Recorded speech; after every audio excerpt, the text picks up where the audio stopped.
muchas veces la gente cree que es simplemente porque el Grandes Ligas no quiere ir.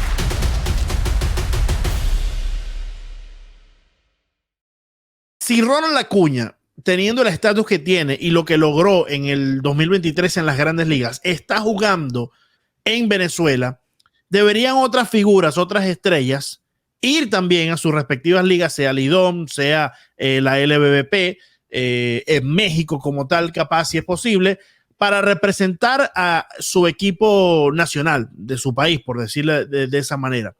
Y a su vez, si Ronald Acuña, teniendo ese estatus, está yendo, ¿qué otras excusas o qué otras razones, mejor dicho, puede tener otro pelotero para no ir a jugar en su respectiva liga? Yo creo que realmente la más, no quiero llamarla afectada, ¿no? Porque no es algo negativo como tal, simplemente es una condición que los Grandes Ligas históricamente, que ha costado un poquito más para que vayan a Venezuela, ¿no? En la Lidom, la liga de Dominicana, es común que vayan las grandes figuras allí. Incluso por allá había un dato que el último jugador más valioso activo, que sería el caso de Acuña si lo gana este jueves, en ver acción en la liga de su país, fue Vladimir Guerrero Jr., Vladimir Guerrero padre, en el 2004-2005, si mal no recuerdo, en Dominicana. También lo hizo Miguel Tejada, es decir, es algo un poquito más común, ¿no? Allá se suelen ir más las estrellas. Y en México también acostumbran ir por lo menos con una mayor frecuencia. En Venezuela es un poco más difícil, ¿no?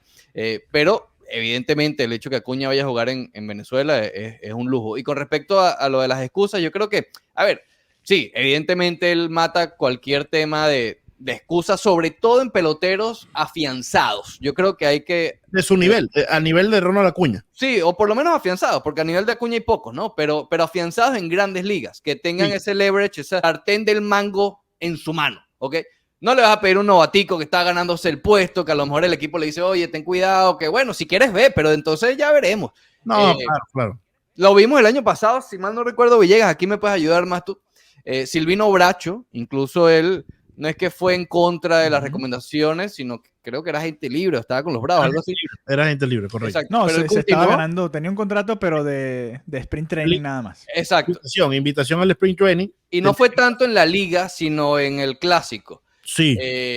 Y fíjate que puso en riesgo eso y efectivamente no le fue muy bien en Grandes Ligas, ¿no? Pero a lo que voy es que no podemos comparar a jugadores que no están afianzados, que a lo mejor, mira, si tu equipo te dice no vayas, no vayas. Si los Bravos le dicen a Acuña no vayas, ¿qué van a hacer? ¿Lo van a sentar el año que viene en Grandes Ligas? No va a pasar. Entonces... y precisamente allí es donde está el tema completamente, ¿no? Ese pelotero que tiene la potestad de decir, ¿sabes qué? Voy a representar, si sean 10, 15 juegos, 9 juegos, lo que pueda entrar en cierta acuerdo con la propia franquicia y decir, voy a ir a jugar a mi equipo.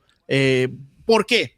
Porque muchas de las personas que están en República Dominicana, en Venezuela, no tienen la posibilidad de ver a este pelotero en su máximo prime, en el pico de su carrera, en jugar en las grandes ligas. Entonces, verlo jugar en las ligas invernales, sin duda alguna, Alejandro, pues es motivación para el equipo, para el fanático, y yo creo que hasta cierto punto, incluso hasta para la Serie del Caribe. Yo creo que Ricardo y yo, que crecimos viendo, por ejemplo, a Miguel Cabrera, a Bob Abreu, a ese tipo de peloteros acudir cada año a la Liga Venezolana de Béisbol Profesional, entendimos que aquí depende del peso que tenga el pelotero dentro de la franquicia. Eso creo que es la clave y no siempre es... Hay algunos peloteros que se excusan en eso y realmente lo que quieren es descansar. Por ejemplo, en una de las últimas series que tuve acá en Miami, hablé con Ildemaro Vargas y me dijo, y él suele acudir a la Liga Venezolana de Béisbol Profesional, pero me dijo que estaba literalmente cansado por toda la preparación que tuvo que hacer de cara a esta temporada. Jugó muchos encuentros también con los Nacionales de Washington en diferentes posiciones y estaba cansado y me dijo, voy a ir a Venezuela, pero quizás me voy a reportar un mes después de lo que lo haría normalmente, ¿no? Peloteros que quizás juegan 2 o 3 veces en grandes ligas pueden llegar y de una vez se involucren, ¿no?, en la dinámica del equipo en las primeras semanas. Es distinto y ya ustedes mencionaban el tipo de casos, pero aquí tiene que ver, Leandro, mucho con el tipo de pelotero o la influencia que tenga el pelotero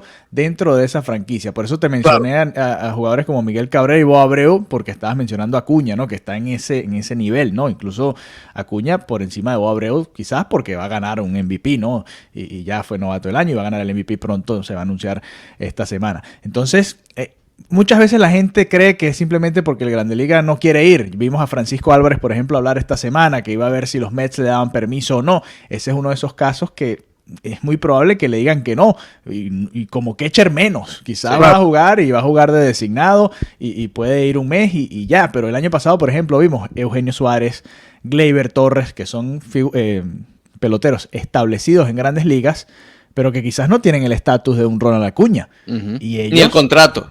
Ni el contrato. Entonces, ellos deberían jugar incluso más que Acuña o estar más seguros de jugar que Acuña. Y la realidad no es esa. Son cada historia es distinta. Hay peloteros que les gusta estos meses para descansar, reponerse y prepararse para la temporada que sigue.